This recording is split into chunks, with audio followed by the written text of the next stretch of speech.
যোগন রচিত সুসমাচার 7 থেকে 14 পদ। তোমরা যদি আমাকে সত্যি জানতে তাহলে আমার পিতাকেও তোমরা জানতে। আসলে এখন তোমরা তাকেই জানো, তোমরা দেখতে পেয়েছো তাকে। তখন ফিলিপ বললেন, প্রভু, পিতাকে একবার দেখিয়ে দিন আপনি, এছাড়াও আর কিছুই চাই না আমরা। যিশু তাকে বললেন, সে কি?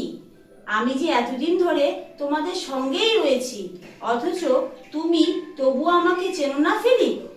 আমাকে যে দেখেছে সে তো আমার পিতাকেই দেখতে পেয়েছে। তাহলে একথা বলছো তুমি কি করে যে পিতাকে একবার দেখিয়ে দিন? তুমি কি তাহলে বিশ্বাস করছো না যে আমি পিতার মধ্যেই রয়েছি আর পিতাও আমার মধ্যেই আছেন? তুমি কি তাহলে বিশ্বাস করছো না যে পিতা আমার মধ্যেই রয়েছে আর পিতার মধ্যেই আমি আছি?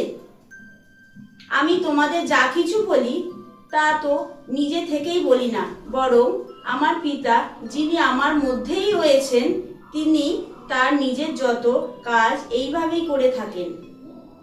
আমাকে বিশ্বাস করো, আমি পিতার মধ্যেই রয়েছি আর পিতা আমার মধ্যেই আছেন। আর অন্য কারণে না হোক, অন্তত সেই সমস্ত কাজের জন্যই আমাকে বিশ্বাস করো।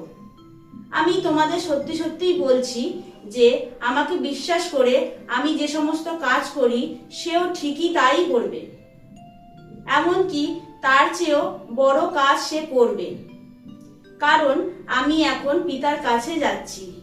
তোমরা আমার নাম স্মরণ করে যা কিছু চাইবে আমি তা দেখেই দেব, যাতে স্বয়ং পিতার মহিমা পুত্রের মধ্যে প্রকাশিত হয়। তোমরা যদি আমার নাম স্মরণ করেই আমার কাছে কিছু চাও, আমি তোমাদের তা দেবই।